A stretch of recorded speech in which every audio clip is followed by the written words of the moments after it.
I banned my sister-in-law from the wedding. She did something I can never forgive, so I don't care. Am I the a-hole? Send her maybe to like a new country in a cage. Don't let her out. Feed her scraps. Speaking of cages, we've been let out of our cage. Yes, we have. This is not a green screen anymore, guys. Yeah, this is real. We are in Bali right now. Can we say that? Okay. I think it's Riley fine. says we can say that. Yes, it's been approved. It's been Producer approved. Riley gave us the thumbs up. Just kidding. Save us. He's keeping us under duress. Yeah, look at these terrible conditions that we're living in. Do you think we can live in this condition? But yeah, so this we're gonna be doing this episode from this villa in Bali. And many more. So let's get into it. Let's get into it. I, 27 female, got engaged to my fiance, 34 male, right before COVID, and due to the pandemic, have experienced delay after delay. Pandemic, always ruining weddings. But finally, we have begun planning and are aiming at a mid-May 24th wedding. My mother asked me if I could include my sister-in-law in my bridal party because after marrying my brother, she moved several states away. After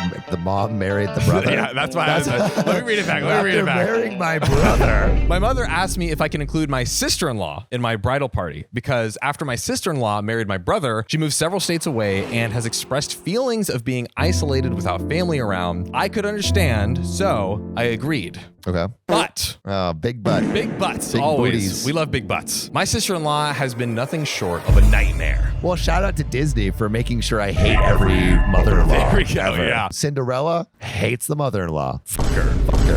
Or, she's actually looking like a snack, honestly, dude. Elastigirl, Shit, dude. You know that she can expand that booty too. Also, like, tightness. My bridesmaids all assisted in handwriting and sending out our wedding invitations, but the ones my sister-in-law helped with all had 0 invitations inside, and instead was just an empty envelope. I know they were hers because everyone had different shades of pink to work from. She also took the longest at our makeup and hair consultations, even extending her appointment an hour, to which I was charged for. I am covering her expenses as she is a stay-at-home mom, and I know things are tight right now. Not tighter than Elastigirl's, but...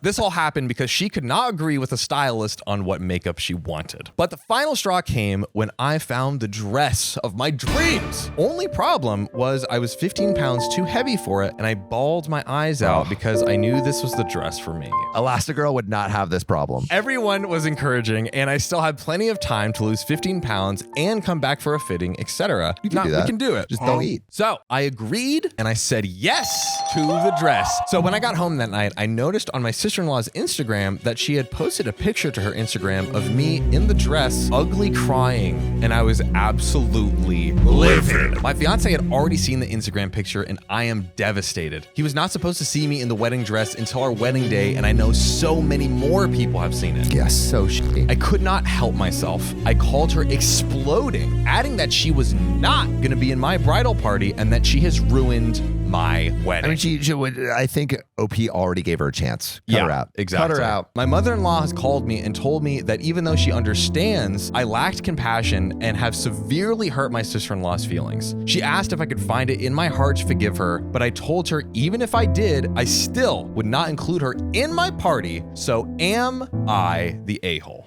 I mean, I want to know what all y'all think. Put your answers in the comments right now. And I also want to know, where would you stand in like the first fumble of not putting any invitations in the envelopes? Yeah. And then the second fumble. I feel the first fumble, I think a lot of people would see that as like not just a mishap. You'd have to be so dumb. So fucking dumb. Such an idiot. Why would you include someone in your wedding party that is literally showed you twice that she's trying to sabotage you? At the end of the day, this is my wedding. Like, I want to have people in my bridesmaids party that are supporting me, that are like, I'm having the time of my life with them. Like, forget even not doing anything wrong. Like, just someone I don't like enjoy immensely. Yeah, I would love to hear your stories from Bachelor and Bachelorette parties. Put it in the comments. But John, let's get into this update. For further update, my brother called me and wanted to have lunch with my mother and sister-in-law. My fiance demanded to go too, so we drove to have lunch with them. It was awkward at first because no one was speaking, but then my brother spoke up, reiterating to me that my sister-in-law was sorry for posting the picture on Instagram and hoping that we could all move on from this. When my fiance heard this, he asked why my sister-in-law was not apologizing to me directly. It became very intense, and my brother and fiance started exchanging using pointed words. He referenced my sister-in-law feeling very distraught since a few of my bridesmaids had seen the photo and personally attacked her on Instagram. And even my mom got involved to try and break the rising tension. My fiance pointed out that my sister-in-law had yet to directly apologize to me, and that if she didn't, he did not want her at the wedding at all. Whoa. And he didn't care if my brother was absent or not. Hey, that's the definition of a good fiance. When my mom said we are family and we shouldn't act this way towards each other, my fiance once again insisted that she give me a face-to-face apology. My sister-in-law was very standoffish towards him, but eventually she apologized to me for what happened. She only said, "I'm sorry for what happened." I felt this was enough, but my fiance demanded she clarified what happened, take responsibility for it, and apologize the same way my brother did, to which it became an argument over whether or not the apology was good enough. Maybe the brother's was better because he like kind of laid it out more, but yeah, the sister-in-law was just like,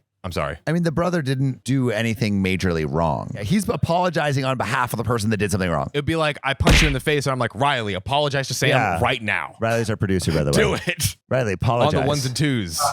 Good. There we go. There we go. See, it works. Now, I felt the conversation went nowhere and it became redundant and petty, and we ended lunch with what felt like no resolution. I talked to my fiance in the car that I was okay with her apology, but he disagrees. He said, for the sake of peace, that he was willing to accept less than I deserve.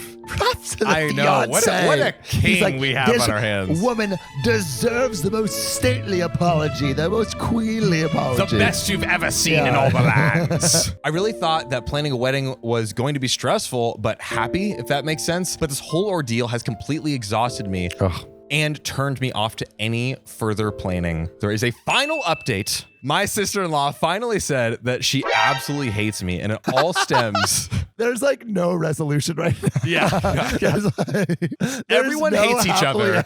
Yeah, the final update, everyone hates each other at the end. And it all stems from me ceasing to further loan my brother money after he borrowed $42,000 from me over a 2.5-year time frame with no payment to me whatsoever. This came out of nowhere. For context, I'm in tech and my fiance is in solar, so we live fairly comfortably. My sister-in-law is a stay-at-home mom and my brother works at a warehouse. His job alone was sometimes not enough to cover expenses, and he would often come to me to borrow money, which I didn't mind. But when COVID hit, it became a regular occurrence for me and my mom to be loaning out money to him. I don't know how much money my mom has loaned to him. After my brother got a really steady job with steady income, I decided to no longer provide him any additional money until he paid down some of his debt to me. My sister-in-law described my decision as a slap in the face to my brother and one that made them feel like beggars rather than family. You are beggars, though. I cannot believe this is the reason that she doesn't like me. When I told my brother I could no longer loan him money, he never expressed any anger at my decision, and it felt like he understood.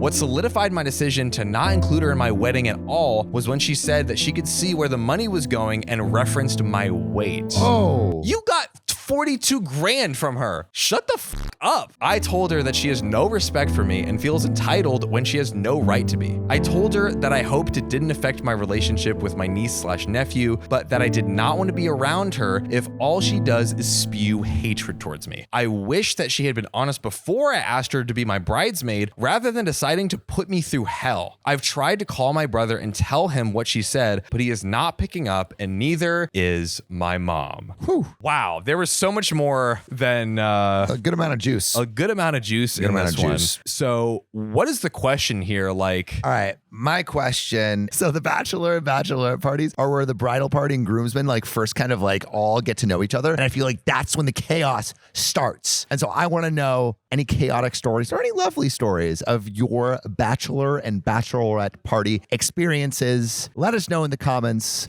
Sure, there's some juicy ones. I remember one of my friends in Australia, he was part of Thunder Down Under, which is like an Australian stripping group. Oh boy. And so he would wear the Speedos and all the stuff and like do the hip thrusts. And he would do bachelorette parties. He said that the whole Thunder Down Under troupe ran through the actual like person that was going to get married. Wow. Like all of them. Okay, the bar has been set. Share your stories. And it was it was not clean. It was raw and filled. Oh, this is again. I wasn't there to experience it. Wow, we don't have a first-hand witness I don't have report. Firsthand, but this is what I was told, and so now I'm just like, bachelor and bachelorette parties. This sounds nasty. Wow. So I'm sure there's crazy stories out there. If you want to fill our holes with your stories, please leave them in the comments below. Leave them gaping and wet. Oh, yes. And we'll, massage it on our bodies. On that note, should we get into the next one? Let's get into the next one. Let's do it. Am I the asshole if I demand my wife abandon her career to take care of her daughter? How dare you have a job?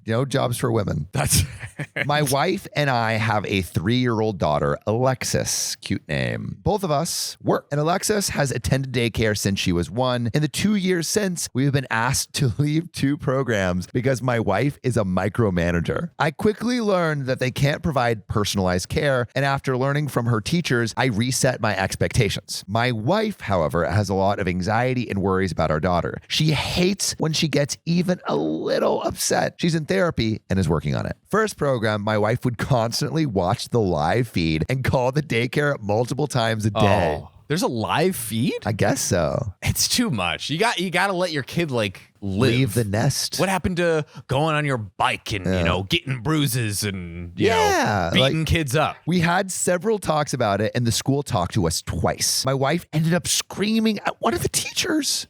And then the director. We were terminated immediately. Second daycare was a little better because my wife began therapy, but my wife was still so nervous and had a complaint every single day. Oh my God. These were not important things. They were small things. Like she saw another child took a toy away from Alexis and she would cry. That's called the real fucking world, Alexis. Get used to it. Get used to it. The teacher would give the toy back to Alexis, but my wife didn't understand why the other child wasn't punished for it. What do you want? Like 30 lashings? This daycare didn't kick us out, but did eventually suggest that this may not be the best program for us. My wife and I decided to pull out. If only you did that earlier. My wife, because of her anxiety, myself, because I knew my wife had burned bridges and was becoming one of those moms. We chose a smaller home daycare this time as we couldn't afford another center. The woman who owns it is very nice, but also firm. She stands by her boundaries and won't let my wife break any rules, whereas the centers were definitely more accommodating. My wife would take any inch she got. This time, she doesn't get that opportunity. I thought all was well, as the owner only speaks to my wife for the most part. And then I get put in a group text saying my wife has been bombarding the owner with text every single day. Oh no. Despite the owner saying she will text her at lunch when things are settled. She said at this point, she will only be responding at specific times of the day and not looking the rest. The owner then added several pages of the contract with passages highlighted, reminding us of certain policies my wife had violated. When you're a daycare citing your contract, something is wrong. You're getting fucked. Dude. Yeah. I was pissed. When Alexis went to bed that night, my wife and I talked. I said this was our last option for daycare. They've been kicked out of every other daycare. The other centers are too expensive, and this was the only home daycare in the area that we like. A nanny is not in our budget. My wife made a million excuses, including that it's not her fault that she's anxious. I mean, yeah, but it is. I said, if we are asked to leave this program too, my wife will be the one quitting her job to watch Alexis, not me. This upset my wife. I pointed out I've spoken to her kindly about this plenty of times. I encourage her to keep up her therapy, but she can't keep getting us kicked out of the programs. My wife is now not speaking to me. So am I the a-hole? I want to know from all of you, what do you think? Also, have you been, I don't even know like how strict these daycare systems are. So if you've been in the daycare system, like how accommodating are they? And have you pissed off any daycare workers? So yeah, what would you do in this situation? Is OP the a-hole? John, what are your thoughts? Yeah, I think that like someone needs to stop this woman. Also, you hired this place to do a job, to watch your kid. You're watching them watch your kid. Literally on a live feed. The purpose of literally hiring someone. Like if you're going to watch your kid the whole time, just, well, this is not a good parenting move. I'm going to say it anyway. Walk them in the room with the live camera feed. And then you're doing the same exact thing. Give them some chickens maybe to play with. Yeah, but I think the real question here is... Wait, my question wasn't good enough? No, it was fucking terrible. Yeah. Sam, that question was good. But the real question is my question. You're doing stupid, so let's get to mine. But like... I think it's not like telling her like, hey, you have to stop. It's like is telling her that she will have to quit her job. to watch her. Is that like too far? Is that beyond the line? There has to be that's some what sort will of happen. repercussion. It's like, hey, like this is Right. if you keep doing this and fucking this up for us both, you're going to be the one quitting. And they can't afford another one. And also it's like you've shown a lot of interest in being the person that's going to watch our kids. That is true. It seems like the thing you want to do. So why not quit your job, do it full time? I was hovering on the line, but I think you brought me over to not the a-hole. So Not the a-hole. That's our opinion, but we're just two guys, with no kids. So, childless bastards. so for all those kid lovers, that's wrong. You said that completely incorrect. For those of you who have kids that you brought into this world, not ones that you stole, or adoption is okay or watch too. on a live feed. Yeah. If you watch kids on a live feed, Something might be wrong. Something might be wrong. Your opinions, man.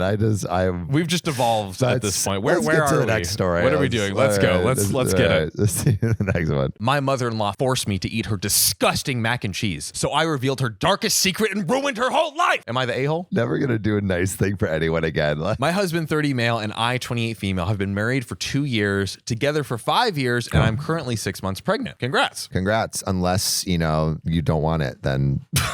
Not congrats. Not congrats. We are very excited and blessed because I've had some complications in getting pregnant. I have a very good relationship with my in-laws, and if any of us ever had a problem, we were able to talk it through. Except for one thing. My mother-in-law's disgusting mac and cheese. That sounds like a euphemism for like a stinky vagina. I, however, found it disgusting on day one, but I didn't want to come off as rude or ungrateful, so I pulled through it without saying anything. I told my husband about it, and he said that his mother has been making it for decades, perfecting the recipe, and she would be deeply offended if anyone told her anything bad about her mac and cheese, so I should just find the right moment to tell her. He, for some reason, loves it, so he didn't want to be the one to tell her, which I totally understood because it is my issue and I had to deal with it. Wait, so OP's husband likes it? Yes, loves it. Oh, so it sounds like a personal preference thing. It's been almost 2 years of me pretending. No just way. eating the That's stankest, crazy. cottage cheesiest mac and cheese. Damn, dude. So 2 days ago, I've just decided to tell her. It was a family dinner where my husband's parents had invited us over, and of course, his mother was making her so-called famous mac and cheese. Damn, really putting in the so-called. Yeah, the so-called, the alleged famous mac and cheese. It doesn't even have 10,000 followers on Instagram.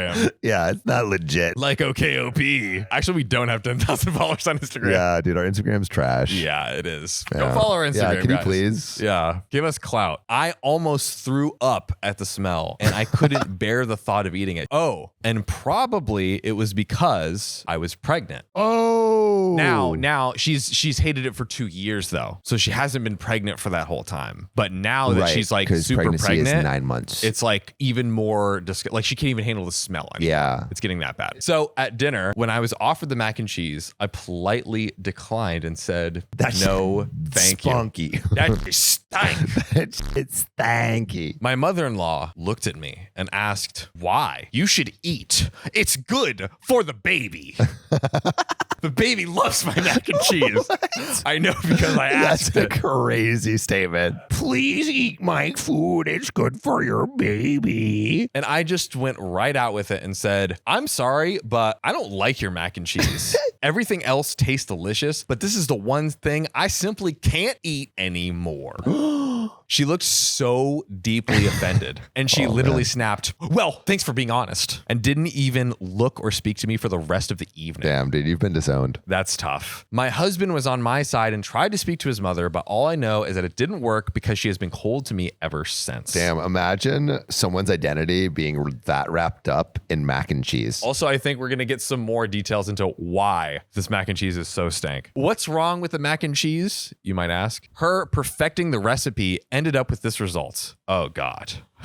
Oh, God. Wait, is it bad? What is it? Mac and cheese combined with salmon, kimchi, pineapple, seaweed salad, collard greens, onions, and garlic. That's a mac and cheese. Mac and cheese is one of those rare foods where literally the dish is the ingredients are explained. It is mac and cheese. I don't have a problem with the greens or onion, but the rest tastes so disgustingly wrong with the mac and cheese. cheese. Kimchi and salmon. That's weird. However, the reason why I think I might have been the a-hole is because, like my husband said, she has been perfecting this recipe for years. What does that mean? Just adding a new ingredient every year?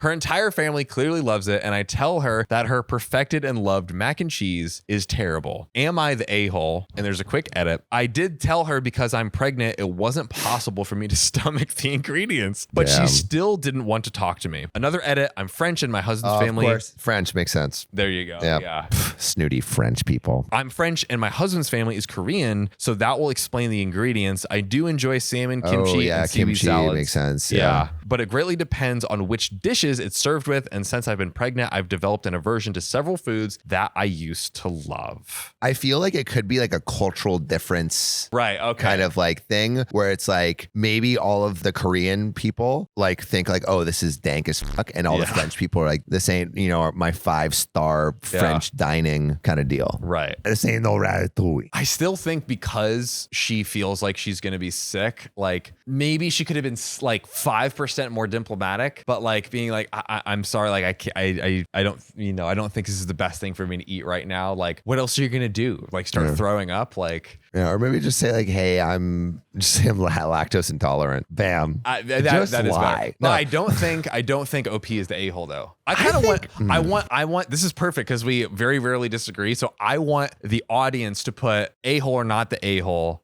I think a little bit the a-hole. Just suck it up. Yeah. Suck it up. Well, let's let the audience decide. I think a little bit the a-hole, just like put it on your plate and say like, don't eat it. It's like, hey, like I'm full. Actually, maybe that might be an insult. I just say I'm full. I say let's you don't let the need audience to say you don't like it. Just say I'm full. Or I'm not in the mood for a mac and cheese. I would, but I think she's within her rights. What would you do? What would you do? Like how do you politely decline food? That's a question. That's also a good question. Yeah. How do you politely decline food? Because I feel like in a lot of cultures, for a lot of people, like it is very important. Declining food is kind of seen as a big affront. 100%. So I'm curious how you would do that. And also, what's the worst meal that anyone has ever cooked for you? Ooh. I'm curious about that. Or just eaten, period. Or eaten, yeah. My dumb husband feels threatened by my IQ, so I divorced his dumb ass. Am I the a-hole? Finally, we are divorcing dumb men. I think we should just go all female. Why, are you really you're trying to just kill yourself? Let's go. As the title says, he came home one day and gave me logins to some IQ test, and I scored higher than him. Yikes. First, he was in disbelief. I can't believe you've done this. Then a bit sulky. I thought the whole thing was stupid, and I never thought or experienced that I'm smarter, and I never understood the logic of these tests. IQ isn't everything, folks, as you can see here. Yes. Anyway, since then, he has changed. He doesn't want to cuddle or kiss me or anything. Last Saturday, we attended a birthday party for my little nephew, and my husband spent the evening chatting up my sister-in-law's sister, who is very pretty. God, from an IQ test? Imagine realizing that your wife is smart and then being like, yeah, I'm not attracted to you anymore. Can you get a lobotomy? When we got home, I had just had it up to here with him and started crying because he ignored me for the last 3 weeks. 3 weeks. Now he's flirting with other people. Oh my God. He denied everything. He denied changing since the test, but I wasn't backing down this time. Good. Don't back down, girl. Do it. I told him that I wasn't stupid. Obviously. IQ test. Yeah. Look at it, dummy. And that he stopped being affectionate since that damn day. He finally admitted that he was turned off by the fact and wasn't attracted to me. I asked him if he still wasn't attracted to me and why. I haven't changed. I'm still me. He apologized and said that he would put his shit together and that he knows how silly this is. But he's been wary around me since. I still think he's turned off by me, but what can I do? And there is an update. Oh my God. I want to know, like, how important is being smart or not smart to you in a relationship? Put your comments in the comments below. But I don't know, John, what do you think about this? Sam, what do we always say on this show? There's got to be red flags. There's always red flags. There's no way like this IQ test suddenly turns this guy into like a raving lunatic. He was a lunatic much before the moon came out, you know? I want to know what you guys would do in this situation, but let's get into the update. Let's do it. We're taking a break. Yep. Sounds about right. So I told my husband that I have had enough. He has obviously had a change of heart, and I'm not going to be there to witness him falling out of love with me. The mere thought is painful. He called me drama and said that while his reaction was bitter and stupid, I'm taking a huge leap in the wrong direction. How would you know, dummy? Since he already acknowledged his mistake and is working towards being better. I told him that it wasn't true. He is still avoiding me like I am a leper. Oh my God. I also asked to see his phone. Oh, the excuse. Is this just an excuse? Is the this classic the excuse? Here we excuse. go. How do we miss that? We we usually catch that. He has been talking a bit too friendly to a coworker. It started immediately after this whole test thing. Like he was determined to hurt me, or I don't know what he was trying to accomplish otherwise. In one of the texts, he complained that I was neglectful and full of myself. How ironic to pretend that I'm the neglectful one when he has not even kissed my cheek in over a month. Gotta kiss her cheeks, bruh. You know, hey, if you don't kiss them, someone else is. That's right. Not one of us, maybe. Sam. Yeah, I'm single. I actually went on a date last night. That's true. Which post-story? Post-story okay. recap. There we go. All right, boys will give you the dirty details.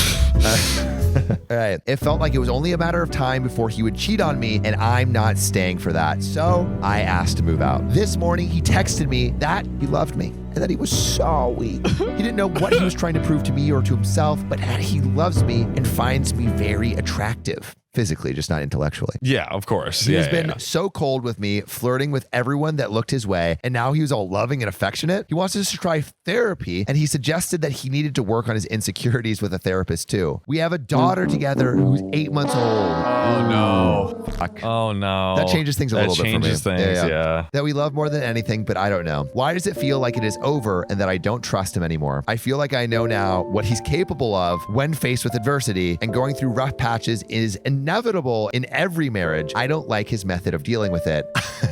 This is a great last line. Oh God. I'm too intelligent to put up with this.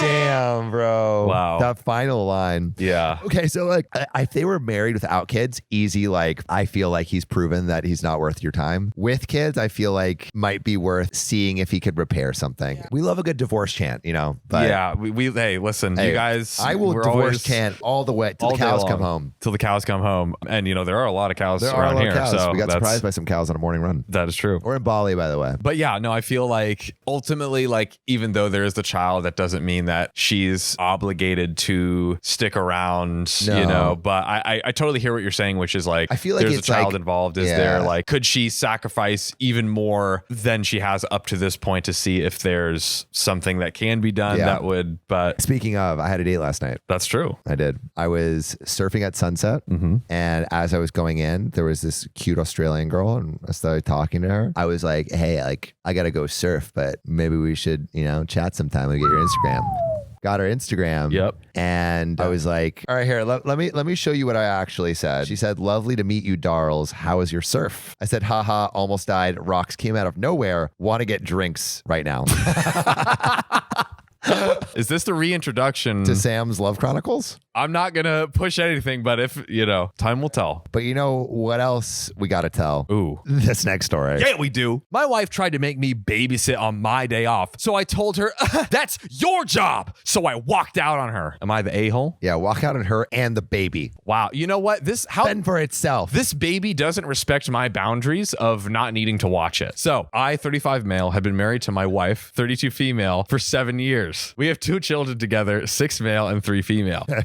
Nice. She takes care of the house and babysits the kids most of the time because she's a stay-at-home mom, but we evenly split chores and childcare on weekends when I get home from work. My wife is much more social than I am. We moved to her home state from mine because she wanted to be closer to her parents and her childhood friends. Now she's a lot more social than I am. She goes on 3 to 4 girls trips a year. I'm happy to babysit the kids full-time in her absence. 3 to 4 girls trips a year? How long are these girls trips? I mean, you know, a quarter. 4 3-month trips. Yeah. Honey, when I'm home for my 4 days a year, I do not want to see these children. I'm exhausted. I'm more of a homebody anyway, so I usually just like to paint in the spare room or play video games every once in a while instead of traveling out of state. I don't really take time off work unless we do something as a family. For the past 3 or 4 months, I was very busy on a major project at work. I've been working 60-hour weeks, and frankly, I'm exhausted with the stress. I kind of feel like with all this extra time he's spending at work, is there something else that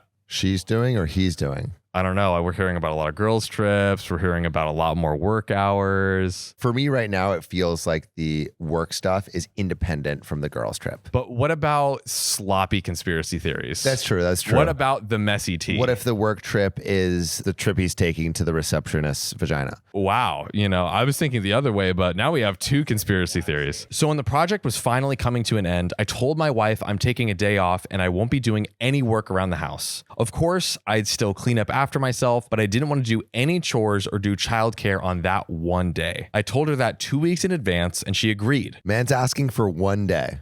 How dare he? 24 hours? How many seconds is that? At least more than 3. I also reminded her 3 days before. Man really wants this day off. He desperately needs this day off. However, when that day came, my wife just forgot about the agreement.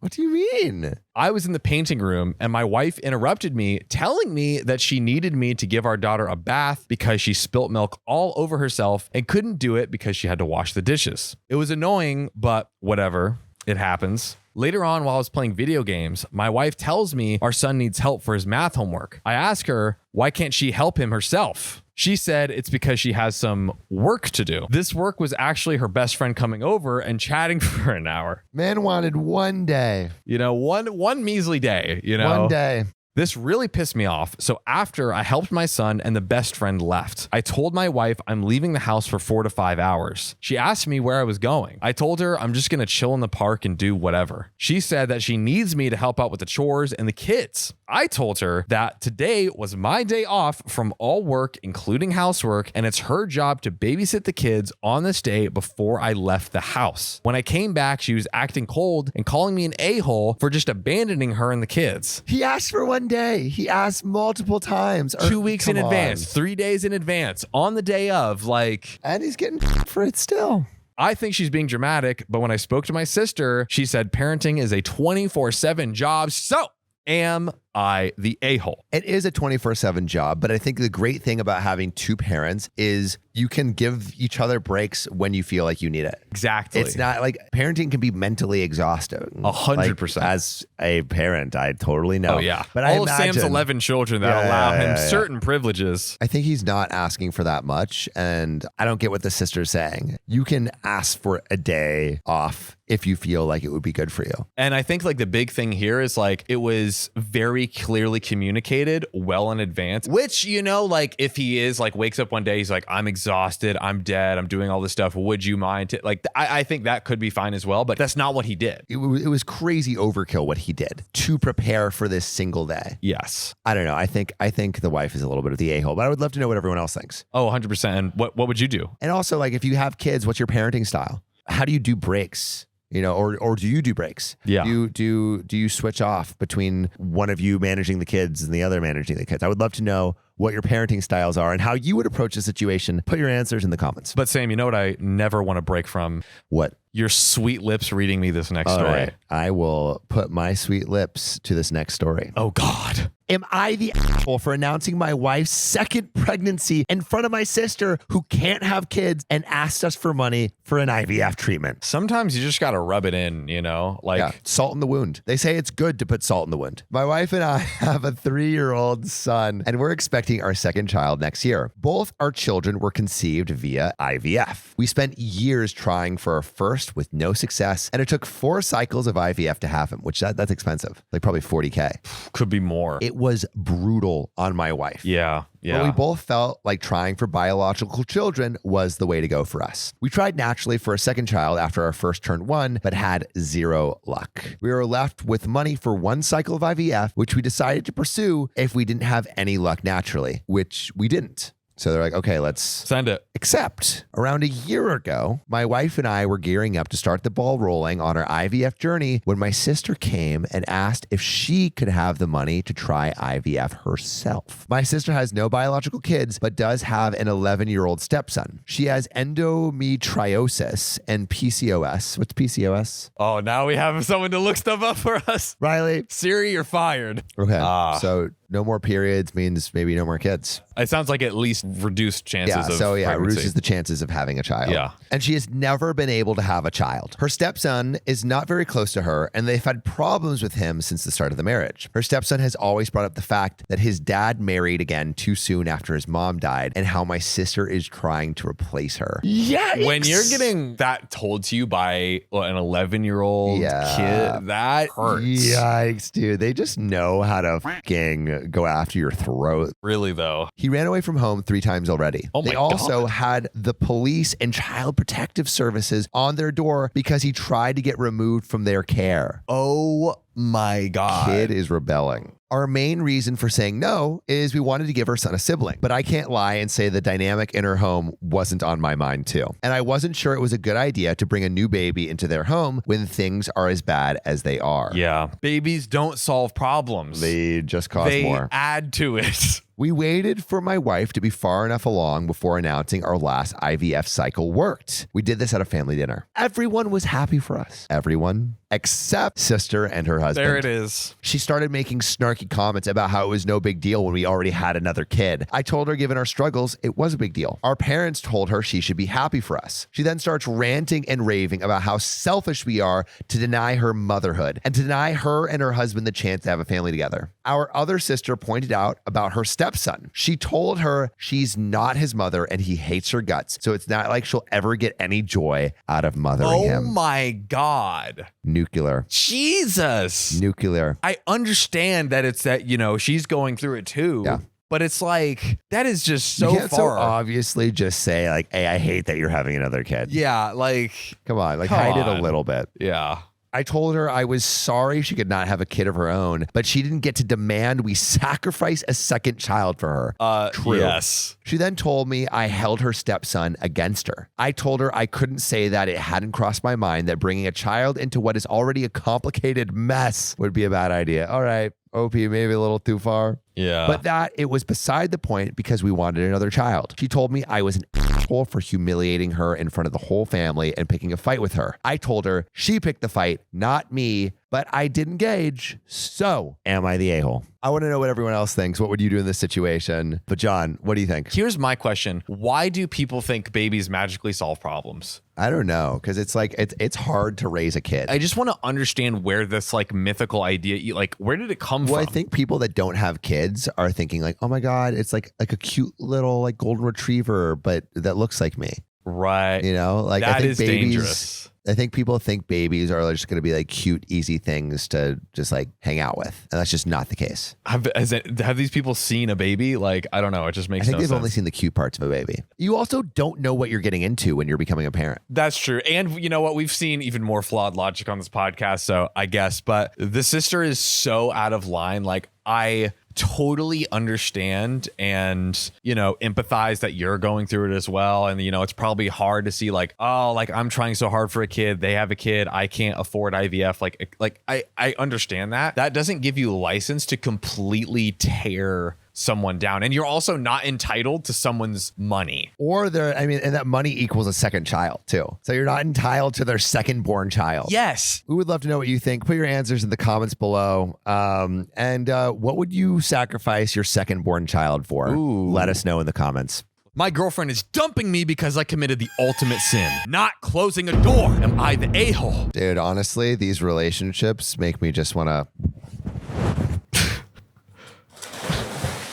Welcome to the Bali episode. Yeah, let's go. My girlfriend, 24 female, and I, 23 male, have been together for almost 3 years now. We get along well and didn't fight much, which is why I'm confused over this situation. Okay. Girlfriend lives on her own in her own apartment and works full time, whereas I am still living with my parents until I finish college. I was originally planning on moving in with my girlfriend into her apartment once she renews a lease until we had our disagreement. All right, what's the disagreement? What's this relationship ending disagreement? She said she only asked asked that I keep our door closed, especially at night. What are the secrets? What are you hiding? I was understandable about the situation. So when I first spent the night over, I made sure to check if the closet door was closed while she slept. Why? Is she like afraid of monsters? Maybe. Months went by and there was an instance where I did accidentally forget to close it. She'd wake up the next day and ask me about it. Hey, did you forget to close the door last night? I apologized for it. And she'd say something like, please do not ever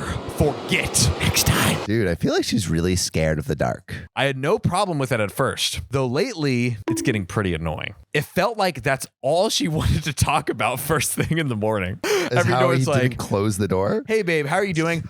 I don't know. Open like the door.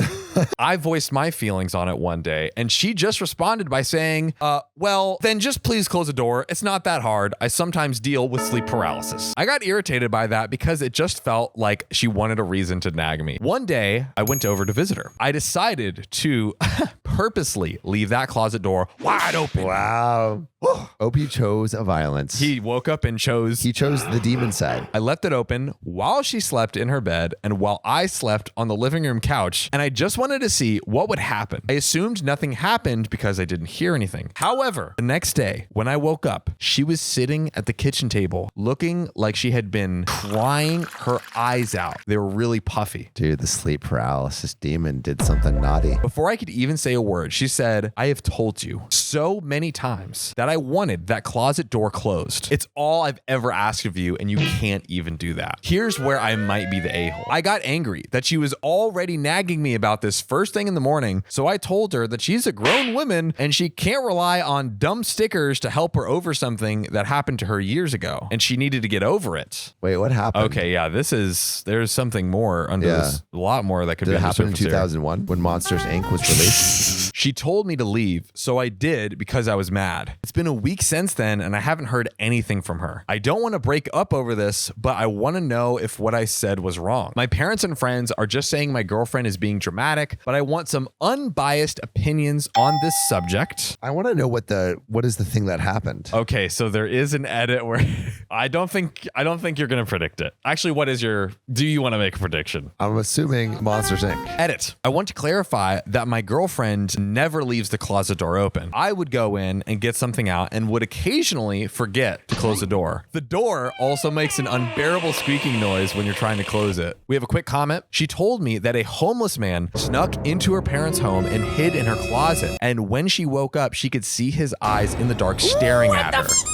That is terrifying. Yeah. Now I think OP's the a-hole. Yeah. He was thankfully arrested and nothing beyond that happened to her. And there's one final update. My now ex and I were together for 2 years, would have been 3 years next month. They broke up because the man could not close a closet. But it's like so many things. Yeah. There's so much more deeper under the surface. There's so much. You would get layers. like a closet door, but there's always so much more. Yeah, man. I mean, it sounds like OP was a little bit inconsiderate, but it also sounds like the girlfriend was very sensitive to this small thing. Rightfully so, though. Like, I mean, imagine. Also, this is when she was a kid, so it's like trauma unresolved. Yeah. It's just Ugh. That is so crazy. My BFF told me that being too tired to go to her birthday wasn't an excuse, so I clapped back. But now I think I took it too far. Depends on what kind of clap are we talking about. Are we clapping them in the face with your hands? You know, are you clapping with the best friend's significant other? Yes. And I think give them all. Clap for them, give them the clap, and clap back. So I, 35 female, have 2 children, 5 male and 3 female, and a baby who is only 16 weeks old. My first 2 pregnancies have gone quite smoothly. A few bumps along the way, but not many problems. My 3rd pregnancy was really tough. I got diagnosed with preeclampsia, put to bed rest for 6 weeks, and had an emergency C-section during which both me and the baby almost died. Oh my gosh. That's a awful, intense period of time. I stayed in the hospital for longer than than 2 weeks, but I was deemed healthy enough to be released. My husband has been beside me in the delivery room all 3 times and does most of the chores and takes care of the kids while I recover and makes sure I have everything I need. We have saved more than enough money from both of our jobs to have the ability to afford to stay at home for as long as needed, which is nice. My best friend, we'll call her Ashley, has been my BFF since elementary school. We've never missed each other's birthdays, no matter what was going on in our lives or how far apart we are. I guess that's why they're BFFs. Yeah, there you go. She also was aware of my troubles, as a BFF would be. Yesterday was her birthday, so in the morning I was feeling below par and I was too tired to get out of bed, so my husband took care of all the kids and helped me shower like he did 100 times before my pregnancies and postpartum. How do you help someone shower? You pick them up. You say, hey, baby, let me lather you down. Let me tell you, head in the shower. That's how you help someone shower. That is true. You got a lot of milk that needs to be, you got to let it out. You know what I mean? A lot of things to help. Yeah, maybe Ashley should help. Oh! Okay, you keep going. You keep going. When it was around 2 p.m., I was feeling a little better, but I was still worn out. So I called Ashley. Our birthday party was scheduled at 3 p.m. and I was supposed to arrive at 2:30 p.m. I waited until 2 p.m. because I knew how important her birthday is and I was hoping that it would feel good enough to come over. But then I told her that, hey, I'm sorry, but I'm afraid I won't be able to come to your birthday party because I'm not feeling well. She asked what was wrong and I told her I was extremely exhausted and there was no way I could be at her party. I literally heard her sigh. And angrily, she said, but what about our promise? Our best friend promise. I broke my arm while racing and I still traveled 1,000 miles for your birthday. But you can't drive 20 miles to see me. If your fat ass can reach a grocery store, then you would come here if you actually cared. She said that? She said that. No. That's when I became mad and told her, well, if you had kids, you would understand. And that's when she said, fuck you, and hung up. That was the entire conversation. You might think, what's so bad about saying if you had kids? Ashley can't get pregnant due to an incident that happened during our younger college days, and the topic is extremely sensitive to her. So me saying that was extremely vile. This morning, I woke up feeling much better, and I attempted to contact Ashley so I could apologize, but she wouldn't pick up and ignored my text messages. My husband said that I shouldn't apologize because if she was a real friend, she would have shown concern and worry instead of anger and attitude of a brat, so she deserved my comeback. But I feel so guilty for bringing up her inability to have kids, and I feel like such an asshole for doing so. So, am I the a-hole? I mean, I'm very curious to know what you guys think of a-hole or not, but so basically the rundown of events was like, she was feeling really exhausted after all of this, like literally almost died. I mean, breaking an arm is not death. Come on. Yeah. And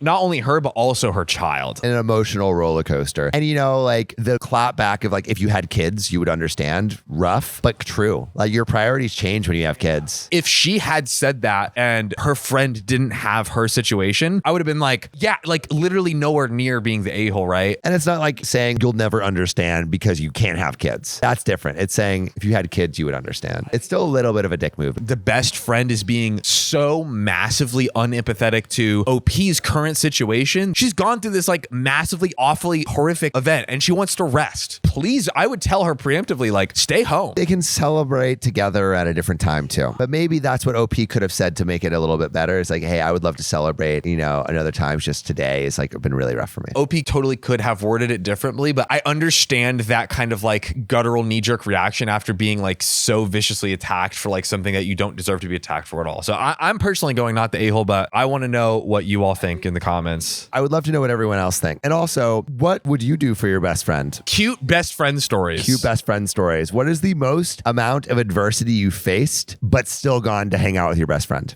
Should we get into this next story? Let's do it. My sister wants me to move my wedding because she can't find a babysitter. I don't want to. Am I the a-hole? Move your wedding. Yeah. Consult everyone who's attending, give them a when to meet, and then make sure that you schedule it according to their free time. We just need a 15-minute window that works for all 300 people. We got to be accommodating, right? Easy enough. Exactly. I, female 24, am getting married to my fiance, male 26, in October this year. Congrats. We got engaged in January and couldn't be more excited. It's a very small wedding and we're inviting only close family and friends. The problem is my sister, Lisa, female 30. Fuck you, Lisa. Yeah, fuck you, Lisa. Same as single. Lisa has a 2-year-old son with her husband. I don't have a super affectionate relationship with Lisa for multiple reasons that I can't fit into this post. We sent out the wedding invites last month. Our wedding ceremony starts at 1:30 p.m. and we asked our guests to please arrive at the venue by 1 o'clock sharp. The venue is in our hometown, so it's close by the majority of people on our guest guest list, including Lisa. Lisa told me that time wouldn't work because of her 2-year-old's nap schedule. You should not schedule anything according to your 2-year-old. That's called good parenting. Yeah, exactly. Hey, buddy, I know you really need food right now, but daddy's got a Zoom meeting. Daddy's gotta, cheat on your mom. Daddy has needs. Samuel Donner with his 11 children. Your mother and I are going our separate ways, but she doesn't know. God, I don't know if I want to be known for that. That's your new calling card. She said that he takes a nap at 12 and that she is not forcing him to be awake so she can get him ready for an event or he will be a terror. I don't have kids, but I thought this was a silly reason. I asked Lisa if she could find a babysitter and she said that she can't because everyone that she trusts will be at the wedding. I suggested that they at least attend the reception, but she said that she won't if she can't be at the wedding. Your 2-year-old should not dictate your life. Literally just put that thing in a room and go to the wedding. Once again, excellent parenting advice from Sam. It's what the people need.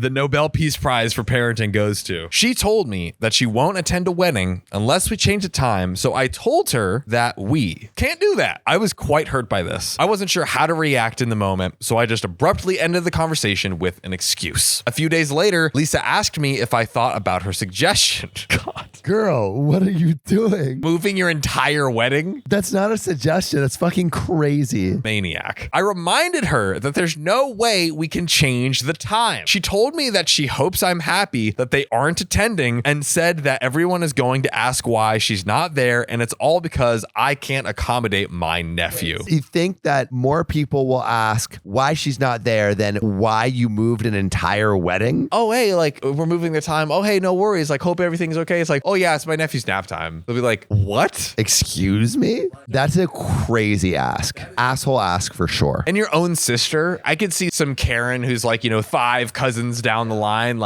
move your wedding for my nephew, but this is your sister. Ridiculous. God. She called me Bridezilla and has blocked me. Oh my God. My mom is pestering me to make amends with Lisa, but I just don't think I am in the wrong. This feels pretty clear cut. OP is the biggest a-hole I've ever... No, I'm just kidding. Nah, dude. OP, you are not the a-hole at all. Crazy, out of your mind ask. Yeah. I would just not care if she, didn't come. I feel like we've seen a lot of stories lately where it's this is someone's wedding, something that they're not only is it something that they've been looking forward to their entire life, they've put so much effort, blood, sweat, and tears into planning, and then you come along with this bullshit. Yeah. Let me enjoy my wedding. Please. Your only job is to help me enjoy my wedding more, not try to make it more miserable. Worst kind of people. But I don't know. What do you think? How do you even solve this problem? I have no idea. Also, what is the most insane requests that people have made for you at your wedding? I'm actively sabotaging my company because my boss is a freaking moron. I hope they fire me. Am I the asshole?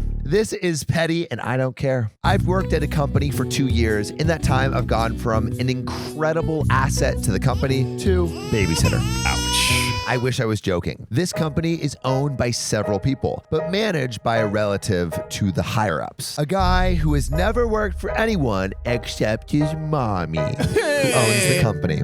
Pay me, mommy. I want to wait. This is a guy who is incapable of doing anything himself. Someone who will one day take over the company, who currently can't even figure out Bluetooth. That's pretty sad. That's sad. Moron would be a compliment. You think I'm being harsh on my boss or exaggerating? I fucking wish. I wish I was being dramatic.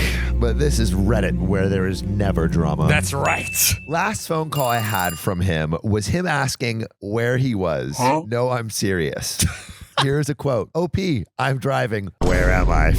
He asked me to track his phone, find his location, and see if I can find a store near him that sells a certain item. He can't, oh my God. He can't remember the name of the store either or where it is exactly. And then I am the GPS voice navigating him using the phone tracker to tell him where to turn. This is my life. 50 plus phone calls a day from that man. Jeez. OP, did you get my email? Yes, I responded to it and answered your questions. Oh, good. Read it out for me. Bruh. I proceed to read the email. He is happy. Fast forward 2 hours and I get a scathing email from him responding to my reply. OP, why did you email me again when we just talked about this on the phone? This wastes my time.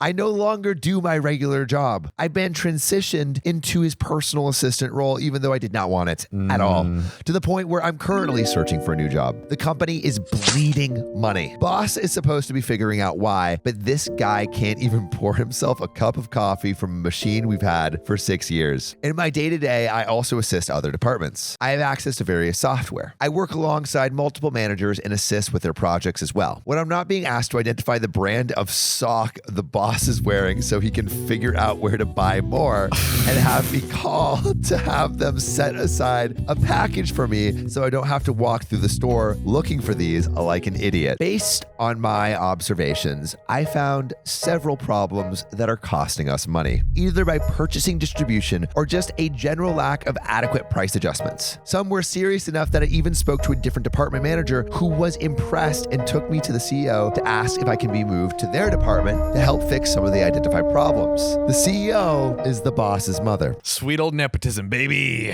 I get told that I am not allowed to transfer, that I am far too valuable a personal assistant to be shared with other departments, that boss will handle and oversee the changes that need to be made. Manager and I were stunned. Turns out mother wants to step away from the company and wants this boss to run it. This incompetent guy that can't even use Google Maps. Oh my God. That boss just needs more projects to work on to get a better understanding of how to run the company. Yeah, let's give him more things that he'll never fucking understand. We just need to train him on how to find socks. So boss gets called in and told that I identified several issues that the boss needs to get resolved. Boss then gets mad at mother, telling her he doesn't have time to do that. Mother says she understands and that he is a very busy boy. Oh my God. Oh, this makes my blood boil. Again, I'm not joking. Sitcoms can't even write this kind of shit. Boss later calls me into his office and tells me that I'm going to work on fixing all of these issues, but that I'm going to give all my notes, tell him how I fixed it, and he will present it to the board. So it just sounds like OP is now running the company, but not being paid to do it and not being given the title. But now that you have control of the big Steering wheel of wheel, the ship, yeah. Could you just shoot a hole in the floor? What you have is what the boys in the biz call leverage. Oh God, lev my ridge. And you can... Boss then proceeds to leave for the day, calling me later to ask what kind of mustard was the mustard he liked most on his deli sandwiches. Stop it. Get some help. He then proceeded to lecture me on mustard because the answer I gave him was obviously not the right kind of mustard and that I needed to pay more attention to things like that. That's the kind of attitude we need at this company. That's Someone who right. knows the right kind of mustard. Dijon, you gotta be de-joking. I hung up the phone, picked up all my notes on this bleeding money situation / project, and proceeded to shred them. I hope I get fired. And John, there is an update. I want to know what you think. I want to know what the audience thinks. But personally, I would steer the ship a little bit longer to have the ability to sabotage and to not do it, for some financial incentive. Here's what I'm thinking though. Continuing to deal with this for any more amount of time, what OP is doing right now is if OP gets themselves fired, almost certainly, especially at this level at the company, they're getting a severance package. So A, you get to stop dealing with this BS,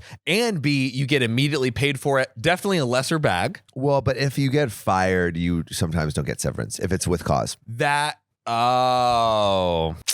a good point. Yeah. Okay, so let's get into this update. Let's get these bags. Despite a few interviews, I am still in this godforsaken shithole. Oh, God. You may be wondering, so, OP, did you get fired for shredding the project notes? Nope. Lectured? Yes. Got told I was a disappointment? Also yes. Things that have happened since then. Boss has determined that fixing these issues isn't actually that important after all, and that me shredding the documents wasn't a huge loss. Boss proceeded to inform me that I was looking for problems and that I should keep my nose clean regarding company matters. AKA, stop trying to find things that are wrong that he would have to fix. Just don't even worry about it. Can we chill? You're harsh and mellow, bro. Could we maybe rent a house with a pool in it and record outside? Yeah. Yeah, let's just light our cash on fire. On a good note, I've actually stopped doing my job. I don't get paid enough for this shit. That's a smart move. I've realized I can't get fired at this point. Not because it's impossible, because the funds aren't there to do severance. I've even been warned that our paychecks might bounce next week and that they will be writing manual checks that we can take to the bank teller and have them check if there is enough money before we deposit them. The ship is going down. On that note, here are additional things I have done this past month. Replace my boss's pens in his office entirely with crayons. Purchase the bathroom scent spray fragrance the boss says he hates with enough supply for the next year so they can't justify buying more. Wait, what? Had the boys from the shop string up his office chair from the overhead crane. Like put his office chair on a crane. Call all my vendors that I have working relationships with and had boss's authorization removed from all my accounts, citing a need for 3 signature approvals to override. OP's making it hell. Yeah. Destroyed my notes for fixing the inventory system, which has been neglected for 15 years, and I reorganized it to a functional point. This was deemed not necessary, so I removed all my work and shredded those documents too. Wow. I listen to music all day or podcast, despite the policy against it. I take extra long breaks up to an hour where I disappear. I took a week off with only 5 hours notice and came back to being not fired. Seriously, I didn't get paid enough for this shit. And that is the end. Wow. Okay, I think that is a smart move. Yeah, Just I guess, right into the sunset, you know? Better than being paid more for work that you are doing is being paid for no work that you are doing. For just absolutely for sitting on your butt. Yeah. Straight goofing. Straight goofing, you know? OP made one of the right choices. Could you imagine making living off of making stupid jokes, sitting around? Or listening to stupid jokes. Yeah. Damn. You'd have to be a complete idiot to listen to this shit. Exactly. But we appreciate that you do. Honestly, we appreciate the OKOP fam so much. Thank you for listening also to this vacation episode of OKOP. We're in Bali right now. You know, wow. Right as the breeze picks up and gives us a little Beyonce hair tussle. With that, let's get into the next story. I banned my friend's wife from the wedding. I don't care. She's human garbage. Am I the a-hole? Take that trash out, bitch. And I don't like you. And I want you to be compacted in a trash compactor and not hear your screams. So I, 33 male, am getting married next summer. Congratulations. I invited a friend from university to my wedding, but intentionally did not give him a +1 for his wife. Tell me you hate his wife without telling me. Yeah, exactly. No, you told me. His wife and I do not get on. She attended university with us, and we had our fair share of fights then, and rather a large fuss some 5 odd years ago. We live on opposite sides of our country and only see each other a couple of times a year, if that, for special occasions like other friends' weddings. His wife and I can be generally cordial now, but mostly avoid and ignore one another. What's so wrong with his wife? I want to know. I'm not sure, but I have to imagine that the tea will be spilt. I want the tea to be tea is spilt just all like over, it's just like hot wax dripping down my asshole, glazing your asshole. They got married around 4 years ago, and I was not invited to their wedding. Okay, so the beef is on both sides. My friend told me in no uncertain terms that he wanted me there, but his wife did not, and that he chose to respect her wishes on her big day. It's two people's big day. How close friend is OP with this friend? I don't know if they're absolute best friends, but like friends from university. Yeah, so that's a pretty decent, friends. even Yeah. if you weren't like absolute like number one friend, that's still a decent bond, I would say. Yeah, but to not invite that person to your wedding, like how good of a friend could they be? Or how big of a cock are you?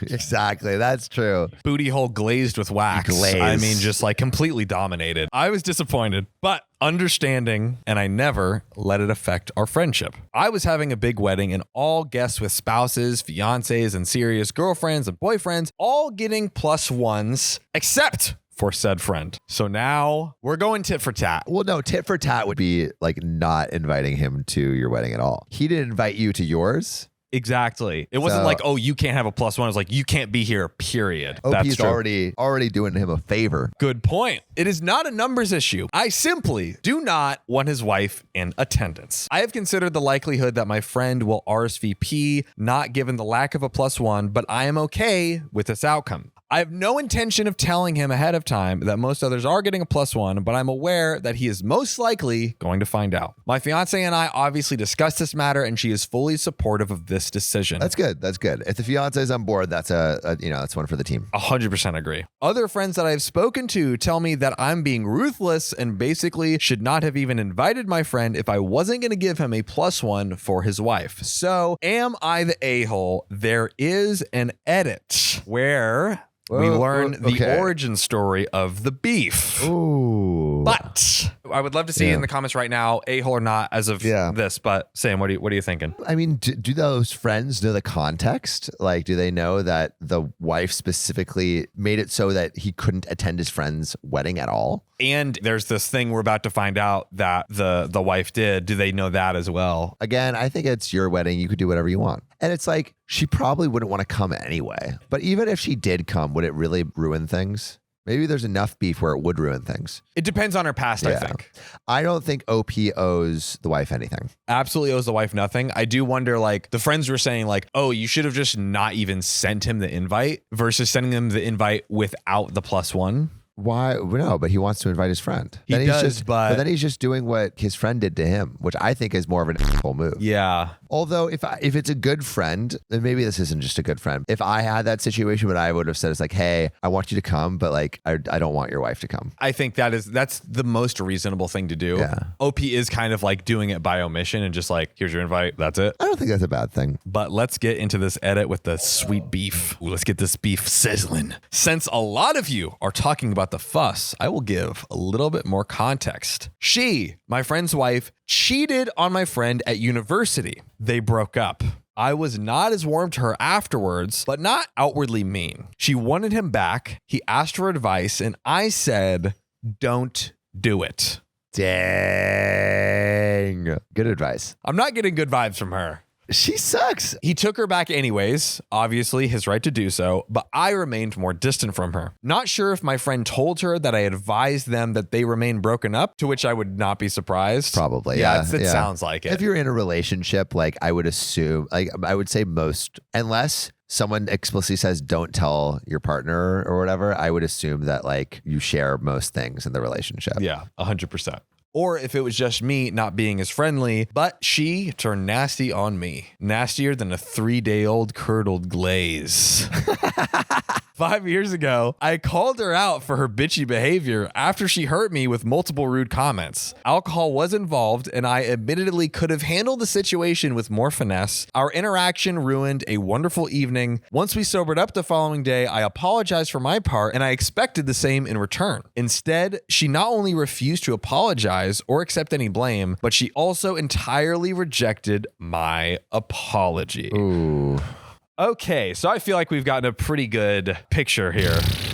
I think OP's not the a-hole. 1,000,000%. Like everything we learned made the wife more and more the a-hole. She is a cheating dirtbag. Yep. And deserves to be taken out with dirt. That is true. You know, put it in the dump where she belongs. I feel like the friend sounds like a Yeah. Like, I mean, the fact that she cheated on him and he still stayed with her, and then that she said, no, you can't invite your friend. Yes. And he did. It sounds like he's whipped to the max. He's just ball and chain. Oh, please, darling. Please let me invite my friend. No. Oh, please, darling. Don't cheat on me. I will. And you will watch. Yeah. You'll love it. You will watch. I You'll promise. love watching me with everyone. Thank you for ruining my life. But I would love to hear stories of you being a that too. Have you been Have you been a Speaking of which, could you just ball and gag me with this next story? I will. First, let me glaze you up though. Drip it. I refuse to watch my son's kids because they're not my responsibility. But now he's taking it too far. I mean, how far are we taking it? As far as you can. Murder. 71 female. Ooh, what's up, Granny? Have a son, 39 male, whose wife, 36 female, gave birth to their 4th child 9 months ago. All of her births have taken a long time, and she has been induced the last 2 times, including this one. My husband, 72 male, and I were babysitting the 3 older kids, 5 male, 4 female, and 2 female. Whew. She was induced at 8 in the morning, and by 1 in the afternoon, there was not much progress, if any at all. Wow.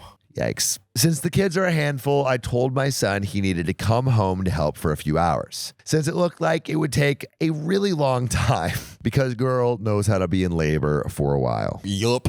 Since they live half an hour away from the hospital, he could go back if anything happened. So it's not like he wouldn't be present when the child was born, which I of course understand is a big moment for him and his wife.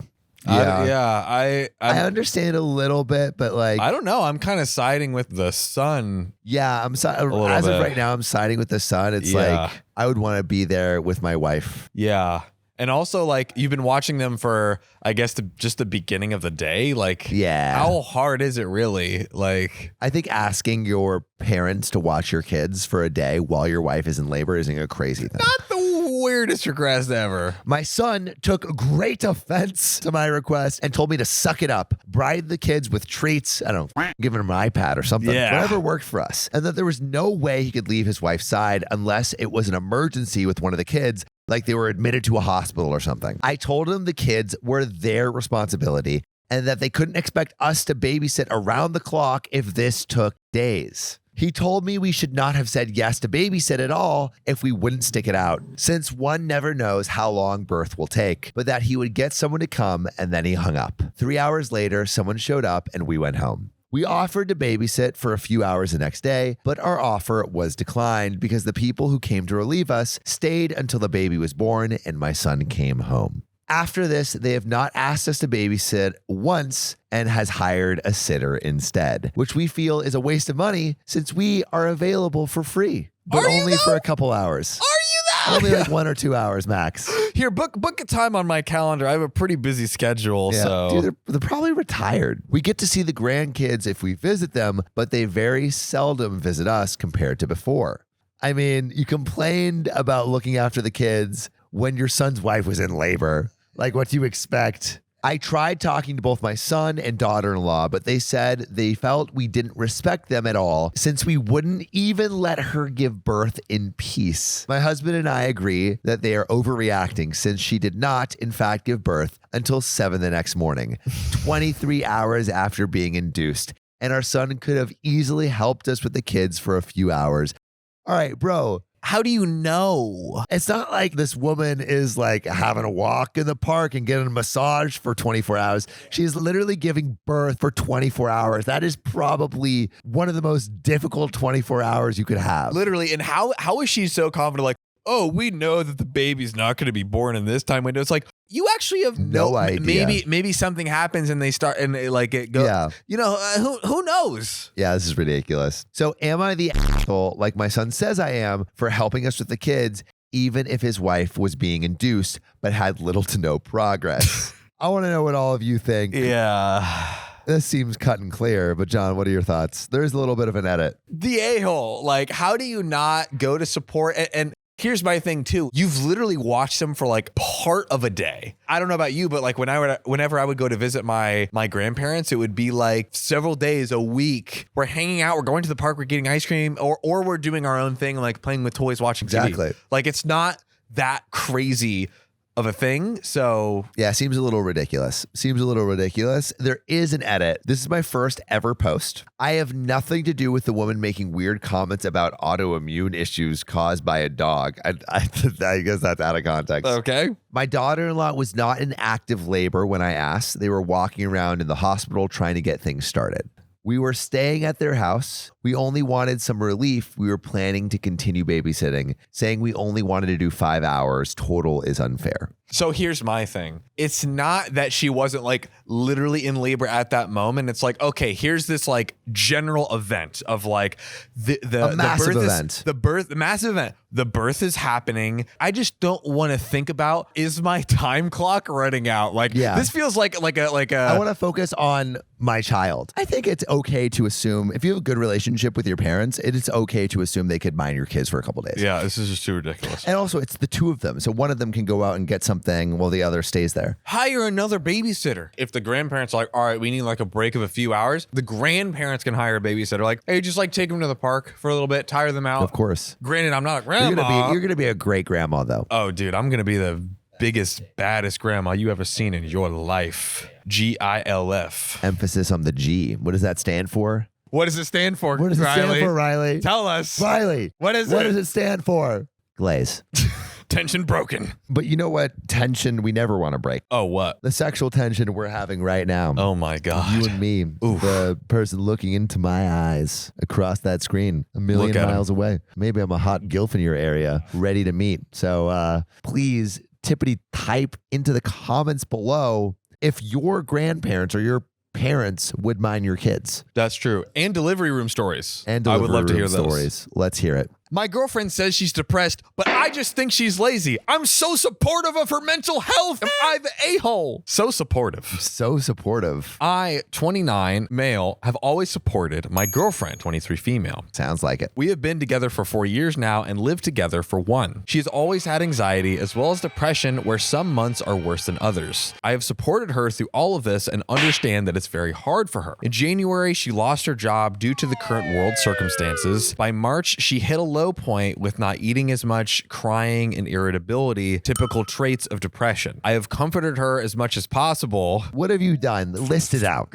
I have comforted her as much as possible and taken care of everything, whatever that means. The glazing. However, at the beginning of June, I was allowed back to work, and since the house has fallen to shambles, I am too tired by the time I come home to do anything, even cook. Most nights we order takeout, and on the rare occasion, she makes food. The floors aren't being washed. Hovering, vacuuming, I'm assuming, isn't being done. Laundry is a mountain, and dishes are everywhere. Oh my God. I try to keep on top of it, but with work, it's almost impossible. She is home all day. She lies in bed till late in the afternoon, watches Netflix, eats a bowl of cereal, and naps. That's about it. She's definitely depressed. Yeah, for Yeah, sure. I mean, that's like all the signs of depression. If you're watching Netflix, you're depressed. Fair enough. I've gently tried to coax her to do more, and she says that she will, but never does. I finally snapped and told her I was sick of her doing nothing all day and leaving the housework to me. That if she is here and I am working, she needs to be pulling her weight. She got upset and that she wants to do more, but she can never find the motivation and that she's tired all the time. I said I understood she was depressed, but it is an excuse to do nothing and be lazy. No one likes housework, but I won't take any more excuses about it. She needs to start doing it or leave. OP's asking like basically her to stop being depressed. Yeah, it's like, could you just stop? Stop being depressed at work. Could you just take your emotions and just and turn put it in them a off? box. Like, could you just do like that? a light switch, just go flick. The next day, I come home to a clean house and a note from her saying that she's sorry and is going to be staying with her mother. Her mom helped her clean before they left. I tried calling, but she won't pick up. When I rang her house, her mother answered and had a lot to say. She was furious, telling me about how she is struggling and that I am making her worse. That I should be supporting her, not ignoring that she is in a bad place, and so on. I told her my girlfriend had been crying all day in her bedroom and I feel awful. I never wanted to hurt her. I just snapped. I tried to get her mother to get my girlfriend on the phone, but she wouldn't speak to me. It felt like a lose-lose situation. On one hand, I know depression results in a lack of motivation and cleanliness.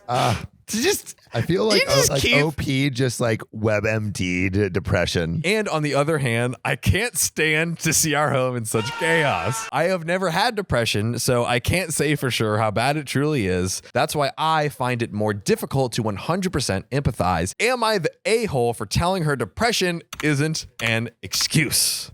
Like OP, obviously, it shows that he's never been depressed and has never experienced that and just doesn't understand, right? Which is like not necessarily his fault, but like you can just see that he's ignorant of how to deal with this. Yeah. First, I think he really needs to be like, okay, I don't understand. So let me try to figure out like the easiest solution. Let's talk to a therapist. Let's get you with someone who actually like is a trained professional in this. Just taking that first step alone could actually get the result he wanted without him even having to ask for, hey, could you help around the house more, like contribute more to the household? And, also maybe him going to therapy too. Because like he's 100%. Obviously not very well equipped to have a relationship with a depressed person. Maybe it would help to have an explanation from a professional of how he can navigate this situation too. And I think actually that brings up a good question. I imagine a lot of people in the audience have had experiences with depression. Like, what is the best way for you to receive help from a friend or a significant other when you're experiencing depression?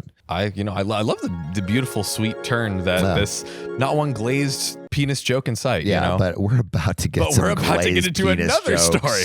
Let me tell you. I made sure my friend wouldn't be at my party because I knew she'd ruin it. Now she won't speak to me. Am I the a-hole? You're terrible and I hate you, but why do we have to end this friendship? Yeah. Just suck it up and still be my friend. Just let me hate you, but as friends. I will hate you, but please still love me. Appreciate me. I, 29 female, started a small online book club for book lovers in my city about a year ago. I know know it sounds a little nerdy, but it's not like that. It's so cool and jockey. We're all just some girls who like to read and share our thoughts, especially on historical fiction. Well, I've been seeing a lot of those book balls on TikTok recently where people throw huge parties where everyone dresses up extravagantly in ball gowns and those intricate masks and parasols and whatnot, and thought it looked super fun, only there weren't any being held anywhere near me, so I decided to hold an intimate one with the girls from my book club. I need some intimate big old balls. Yeah. Oh yeah. There are about a dozen of us, and we've met up multiple times, so we're all good friends. One of the girls is a close friend of mine. I'll call her Sam, 29 female. Sam, you have something you want to tell us? I'm transitioning into a book talker. You're getting rid of your book balls? I'm getting rid of my book balls. Damn it. For some book sheets. Ooh. She does not like to dress up at all. She's always in sweats and athletic clothes, never does her makeup or hair, just doesn't really care about her appearance in any formal events. I remember she skipped our prom and wore jeans to her ceremony, which is fine. She's a beautiful girl, but I didn't want that at my ball, so I didn't invite her. Interesting. If you're not going to play by my ball rules, get out. I sent out beautiful invites that I spent a good chunk of money for, rented out a small hall that fit my budget, catered, and only asked my friends to pitch in about $20 each to cover some costs. Everyone bought a beautiful, extravagant gown and accessories, and I got even more excited. Eventually, word made it to Sam, and she asked me about the event. She asked if I was really hosting an event for the book club and not inviting her, and after hesitating, I said yes, only because I knew she would never wear a ball gown or put effort into looking good. She said she was upset that I wouldn't want her there, even if she wore regular clothes, and told her that it's not fair, that I put in all this effort for a beautiful event where everyone can be a little extra for one day, and I didn't want her to ruin the aesthetic. She hasn't spoken to me since then, and the ball was 2 days ago. It was a success, by the way. Everyone looked amazing. So am I the asshole for not inviting her because she would ruin the event? Ruin? I think it would be fine to send her an invite and be like, hey, just so you know, this is a black tie event. Like, women wear cocktail dresses, men wear tuxedos, blah, blah, blah, blah, blah. So it's like, all right, you've set the expectation. If that person is like, oh, well, I don't want to do this. And it sounds like she's part of your book club. It's like you've noticed that she just doesn't dress up for things, but maybe if you explicitly asked, she would. Right? You don't know if she'd be like, oh my gosh, like, you know what? I'm so excited. I'm going to go all out. Although it does seem like in the story, the friend says she said she was upset that I wouldn't want her there even if she wore her regular clothes. So it sounds like the friend is like, I can't believe you wouldn't invite me just because I wouldn't wear a ball gown. Right.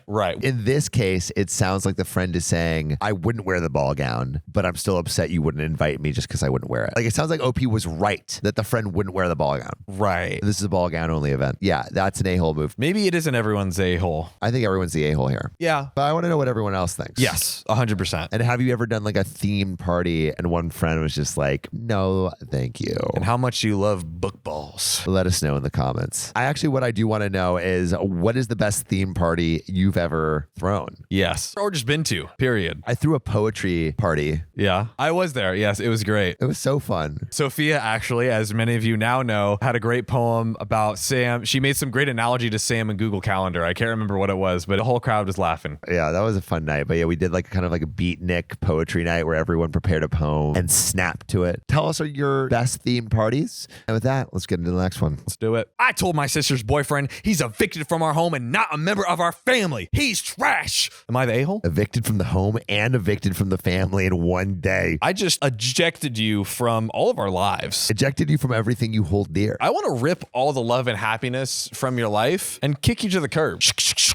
That's how we do it, baby. My 21 male, sister 17 female, has this boyfriend who is always around. He acts like he lives here. They've been dating for 2 years, so he's gotten really comfortable with our family and our house. My little brother, 14, is sick right now, and it's been really stressful. When I'm not at school, I'm either at the hospital with my 14-year-old brother or at home watching my 8-year-old brother. It's been a lot. This morning, I was in the kitchen making food to bring my parents at the hospital when who should walk in? My sister's boyfriend. He asked me if I wanted help cooking, and I said, no, he doesn't even know how to cook. I mean, at least he's offering to help. Guy goes in and is like, hey, do you need any help? It's like, how fucking dare you? Get the fuck out! The way that OP was leading up to this, I thought he was gonna be like, give me all that food for me. I don't care if your parents are in the hospital with your brother. Like, I'm eating this right now. And he's like, what? What? He then proceeded to just stand there in the kitchen, getting in my way. I asked what he was doing, and he said he was waiting for me to be done. I asked why, and he said he was going to make something. I told him that maybe he should go to his house and use his kitchen then. He said he wasn't trying to bother me. I said that he is bothering me, and I'm sick of him always invading our space. I can't even relax in my own home on the rare moments that I get to myself because he's always here. He said that I wasn't being fair and that he's scared for my brother too, and that I shouldn't take it out on him. I told him to shut up and that he has no idea what he's talking about and to go home. Yeah. Oh, man. Am I the Good gravy, dude. Stop trying to help me. I work alone. Then he said, it's important to stick together when there's a tragedy. I said, yeah, families stick together, but he isn't a member of our family. So let us have a day or two a week to ourselves and leave us alone every once in a while. My sister was pissed when she came down 20 minutes later. She said that I'm a mean, bitter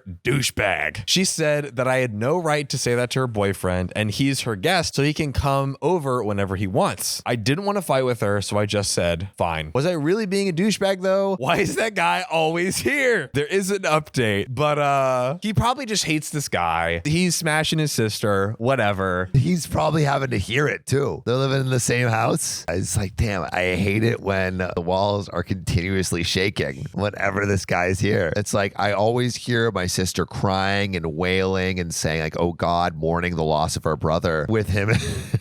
We're at the end of a recording session, ladies and gentlemen. All filters are off. You know who else is salty? His sister, Ayo. Here we go. Glazed to the max. We had one more for you. Just so you guys know, Riley, our producer, hates the word glazed, so use it as much as possible. Yeah. Give a comment for Riley. Throw a comment for some support for Riley. One comment is one F in the chat for Riley's sensitive ear holes. Glaze him with your positivity, okay? We want him to feel supported on this podcast. All right. Shall we finish? Oh, yeah. There's an update. Let's see. Update. Thank you all for the advice. I did end up talking to my dad. He came home and he spoke to my sister's boyfriend. He told the boyfriend that he needs to not come over before 11 in the morning or be here after 7 at night. He also told the boyfriend he can't use our kitchen or let himself into the house. He needs to knock to be let in, and when he is hungry, he needs to go home to get food. My dad also put my brother's games in my brother's room and told the boyfriend not to go into anyone's bedroom that he hasn't been invited. My sister is pretty upset about all this, especially the rule saying that he has to leave by 7 p.m. Oh, I wonder why she's unhappy about that. That's so weird. Imagine what that possibly could be about. Because they go to book balls. Oh, yeah. Let's just say those balls are tended to. The thing is, like, if you want to throw a good book ball, by the end, is the book ball empty? It is spent. I think they're drained. And everything around them are glazed. One more, baby. My dad asked her if he's been sleeping over. She swore up and down that he wasn't. I don't think that's true, but it doesn't matter. My sister's boyfriend was pretty embarrassed and apologized to my dad. The boyfriend said that he didn't realize that he was being a nuisance. My dad said it was fine and gave him a hug. I told him I was sorry that I snapped at him, and we hugged it out too. That's sweet. So I think everyone is good, even though my sister is pissed at me and my dad. My dad said that she will be better off in the long run because if she wants to see her boyfriend outside of those hours, she'll have to leave her room. You really want her going out on the town? Oh yeah, what do you need to do inside the room at 7 p.m.? Nothing. Just break it down for me. Oh yeah, like what activity you guys? She's just going to go to his room after 7 p.m. I could see that. One of my friends recently told me that in 8th grade, he got a girlfriend and had like blowjobs every day. Oh man. I was buying Bionicles in 8th grade. I was playing Yu-Gi-Oh! In 8th grade. Did he cheat or did I catch an STI from a koala? That's it? That's it. My female 27 husband, male 28, and I have been together for 5 years after being friends for most of my teenage years. We have 2 sons, and this whole story takes place in March of 2020, when I was 3 months pregnant with my second child. I had gone to my 13-week scan, and something wasn't right. I fully expected the worst, but my GP just said that it could be something on those scans with my fallopian tube. Nothing was wrong with my baby, and I wanted to get some blood and swabs done. The fact that she's pregnant just clicked how much worse this is gonna be. Yeah. When the results came back, my GP called me to come in urgently. That's when she showed me that my tests had returned positive for chlamydia. Oh. The koala chlamydia, it'll get you. I was shocked, and my GP knew I had been with my husband for years. She was my doctor all the way back when my first son was born. She knew all of our history. She straight up asked me if our relationship was monogamous, and I, of course, said yes. Who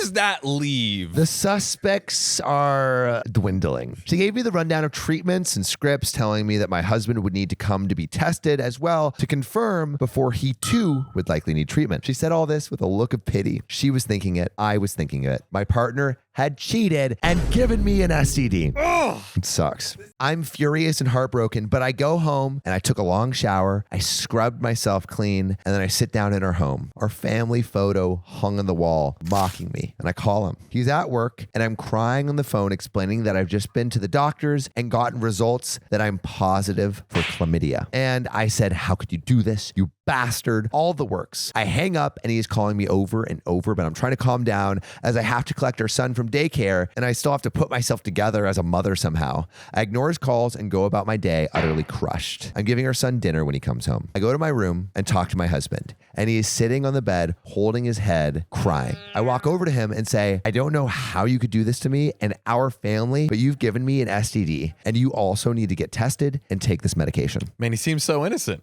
I know, like crying on the bed. He looks at me, eyes red raw, yelling at me that I am a sick and twisted person for cheating on him, getting an STD, and then blaming him for it. So there is an update. Okay. What do you think about this reverse Uno card that the husband just pulled on OP? We have the title. We know about koalas somehow in the mix. We see his reverse Uno. I think this man is just grasping his cheeks and just pulling out whatever card he can pull out of his tight little booty dirtiest, filthiest, poopiest card. The dirtiest, filthiest one. Well, let's get into this update and see where this poop card leads us. So my husband thinks I'm the one who has been unfaithful, and I'm just furious. I've never cheated, and I hate cheating. It's a disgusting act to do to someone you love. But he is adamant that he also never strayed, and our argument ends with us waking up our son, so I go to settle him. When I came out, he packed his bag and said he was leaving. He said he was going to stay with his parents for a bit, and he left, and I cried all night. The next few weeks were hell. He tested positive, obviously. Both of us still accusing each other. It got to the point where I asked if we could separate because I didn't see how this could be resolved since neither of us would own up. Man. He said he would tell me the answer if the pregnancy I was carrying truly was his after a paternity test. Oh, not to the paternity test. We went and got the test, and of course it was his child. We went to therapy, which never solved anything, and he eventually moved in. So it's more than 2.5 years later now. Whoa, we just skipped. This is a time traveling on our updates, Dang. really. And Adam is scrolling through TikTok when this reel with Robert Irwin comes on. He was talking about how the biggest threat to the koala population is chlamydia. I swear if a light bulb appeared in his head, it would have shone out through his ears because I saw him start to piece things together. He now has come to the conclusion that he thinks he did give me chlamydia, but it wasn't through cheating on a human.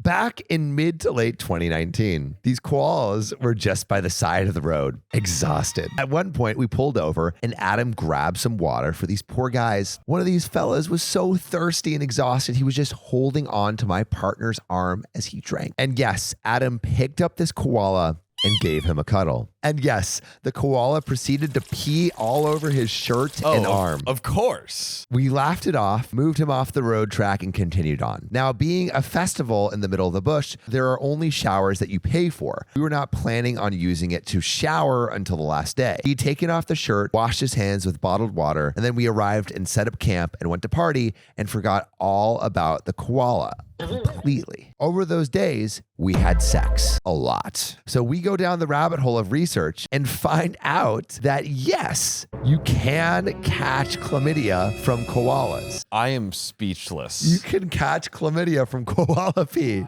He wasn't lying. Adam is so fast to make an appointment at our GPS office. We showed up and explained everything, and even she agrees with him that yes, it is possible that the STD could have originated from koala piss. We were completely asymptomatic, so we could have had it from then, and it was only detected during the pregnancy. Since finding this out, it's like my husband has changed again. He's back to the loving, affectionate, caring man he was before this started. He's accepted this explanation so easily. And now, how do I wrap my head around the fact fact that my husband did in fact give me chlamydia, but from a koala. And John, there is an update. Oh my God, there's more?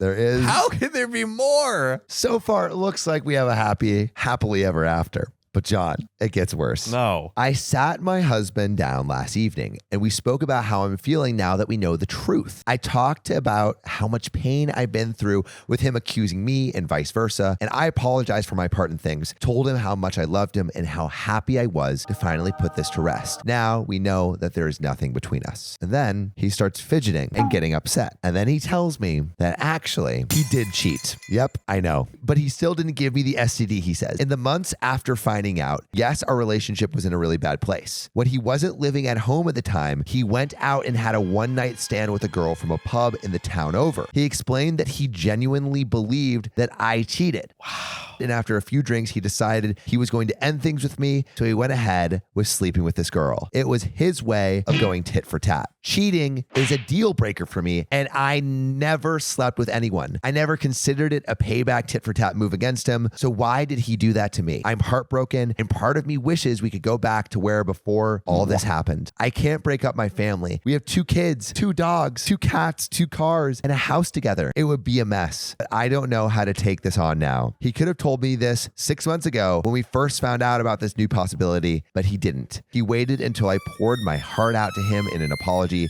to dump me with this confession. I guess I'll take a few days to process and then decide things, but I'll probably stay. I love him so much, even though this has broken a little part of me I just found again. Oh well, life will go on, right? I feel like I have not been on this emotional roller coaster on a story in a long time. Right? I don't know if I necessarily really blame the dude for the one night stand because it sounds like when they parted ways, it was like over. Just the fact that he used it as revenge is like way more whack worse. And hurtful. It's super than hurtful. Like, you know what? Like he goes to his parents' house. He's like, man, I really need to like maybe meet some other people. And like, you know, like I almost feel like that could have been not as bad in a way. It was so vengeful. Before we jump into this next story, one question for the audience. Have you had chlamydia? Tell us your stories. My homophobic neighbor is trying to evict me for boning my gay boyfriend. I told him to pound sand because I'll pound whoever I want. Am I the a-hole? That is honestly a beautiful statement. I'll pound whoever I want. You go pound that sand. I want you to like remove a layer of skin trying to pound that sand. I want it to look like a little like dog wiener. You know when like the dog wiener comes out and it's all like red and like raw looking? I do.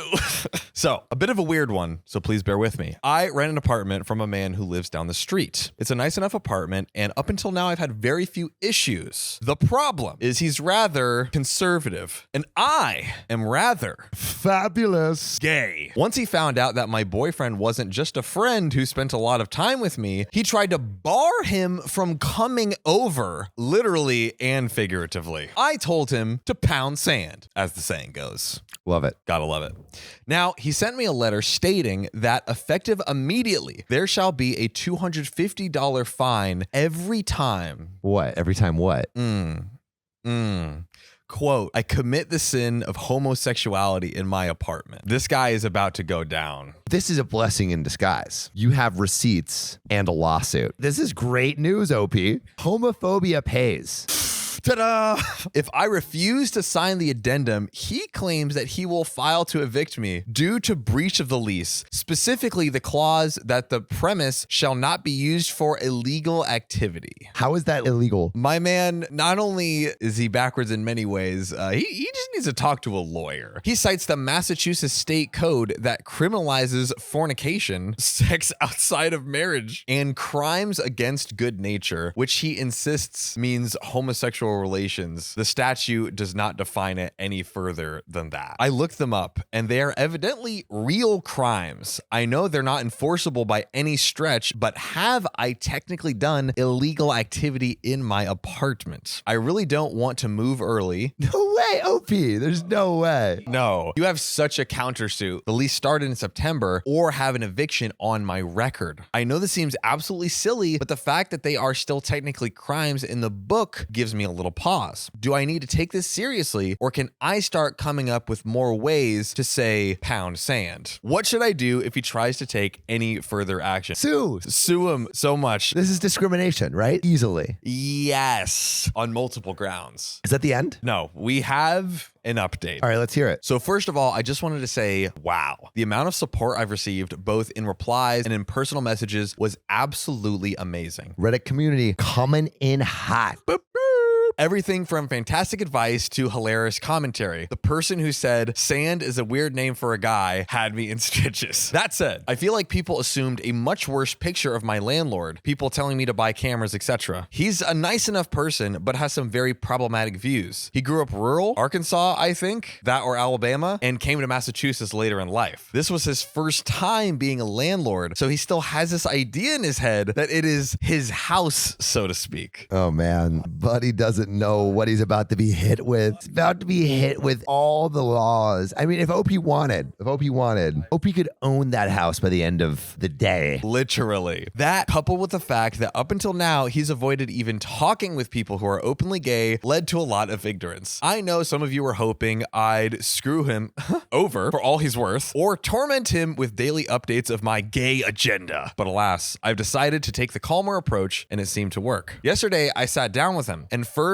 laid out the various information that you guys helped me find. Everything from sexual orientation being a protected class, trouble damages, and the fact that those old laws are 100% completely unenforceable. And he realized very quickly that he was in the wrong and he fucked up bad. He also admitted that even he didn't know what he defined as the sin of homosexuality. Now you're not sure what you mean. Like, oh, I'm so confused by what I just said. Hopefully not enforceable in the court of law. How do you define this random collection of sounds that escape my mouth? Please just don't define them. Yeah, let's not. Let me just retreat to my house and you don't go to court. Or how he would enforce the fine. He just had a knee-jerk reaction to the shocking news. We ended up chatting for about 2 hours then, and it started with me dispelling a lot of misconceptions about gays. Some of his notions were comically bad. Like, if I weren't having the conversation with him, I'd think he were a caricature. He's a lot older than me, and his kids recently moved across the country, and he was renting out their house for him. So I think he had some notions of being a father figure to me and thinking he could lay down the law or set me straight. Yikes. Ooh, buddy. Wow. He seemed genuine and seemed to be legitimately concerned for me and my soul. I reminded him to hate the sin and not the sinner, and that seemed to resonate with him. He still doesn't agree with homosexuality or my lifestyle, but he's willing to accept it. He seemed to be earnestly trying, and in my mind, that counts for a lot. He agreed to write both me and my boyfriend a letter of apology, which I will be keeping copies of in case this matter does come up again and needs to go to court. The past few days have been super stressful, but it seems to be resolved. If things go well, I might even potentially renew the release come September. It'll still be on guard for any shenanigans, but I think I'll leave the issue where it lies now. If this was all a ruse or him backpedaling, I'll go at him with everything I can in the future. But for now, I'm satisfied. I'm truly appreciative for all the people who offered advice and moral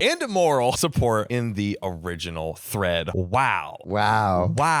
Man, some good stories in this session. Sounds like the guy became a little less homophobic. Not completely, but a little less. Here's the thing, okay, there was kind of two paths, right? There was one path, which is go to the court and sue him out of his brain hole. Which I like that path. That's a fun path. That's a mega million Who doesn't love money? Yeah. Right? It's like when Michael kisses Oscar in The Office and then he gets a new car and then Oscar's like, you know what? Part of me wants them to learn their lesson, but part of me wants to say, keep talking. I want a home theater. Sometimes it pays to be gay. Damn, great recall. I've also watched The Office 1,000 times. There you go. I think what's so incredible about this is he's like, okay, let me sit down and actually have a conversation with him. Almost use it as a learning opportunity. Very much so. And how much this guy grew and learned and understood in that conversation is immense. And it's so easy. It's so easy to write him off. I think OP did the most angelic thing that they could have done. So props to you, OP, for, making one person a little less homophobic. That's right. Have fun pounding whoever you want, OP.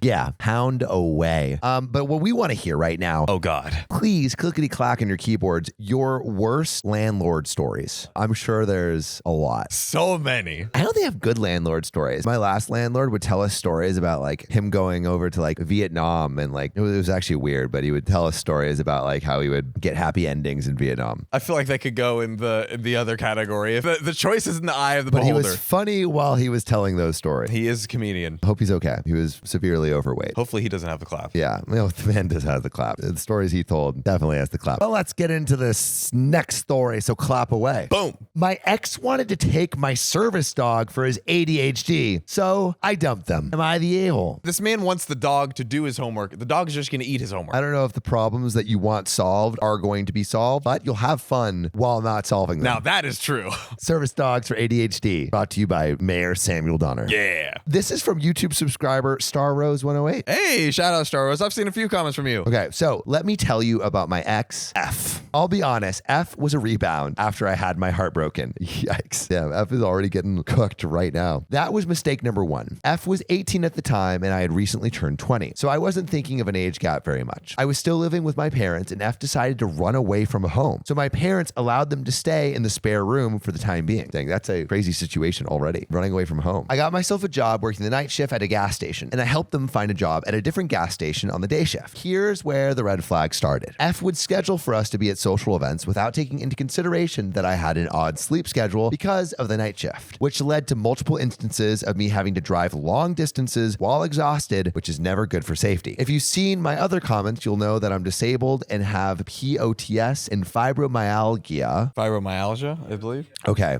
muscle skeletal pain. Heart issues and muscle skeletal pain. So the symptoms had recently started becoming worse, and I was fainting more frequently and having trouble walking and standing. And this dude's just planning a whole social calendar. Can we go to a headbanging concert? Yeah, I fucking love death metal. There was one day where they insisted they needed my cane and took it without asking, and then kept leaving it at random places where I couldn't get to it. When I mentioned looking into getting a service dog for myself, they asked me if my dog could help with their ADHD. If you know anything about service dogs, you know that's absurd. But if you don't, service dogs are trained for the specific needs of one disabled person, and there really isn't any task a dog could perform that would help with ADHD. During one of these social outings, 30 miles from my house that I didn't really want to attend, but I was the only one that could drive, I ended up having a fainting episode, I guess in the car. For me, all that needs to be done is wake me up, give me some water, give me a few minutes to recover, and I'll be completely fine again. F freaked out and got an ambulance called, and I ended up with mascara stains on my legs because F could do nothing but cry in my lap. Instead of just shaking me and finding me a drink, all this came to a head when F got neon purple hair dye all over the bathroom. It was like a unicorn exploded and left it there for hours, staining the countertops, walls, door, floor, rug, and bathtub. And instead of apologizing, F screamed at my mother and slammed the door. They're letting F stay in the house. In their house. Slammed the door in her face before walking out of the house after dark in pajama shorts, FaceTiming with God only knows who. That was the end, and my parents had me tell them to find another living arrangement. They were sort of in charge of my friend group, so I ended up losing a good number of friends. But they all turned out to be assholes anyway. I'm so glad that F is out of my life, and I feel sorry for the constant string of exes they've had since we broke up 3 years ago. Toxicity can never be lonely.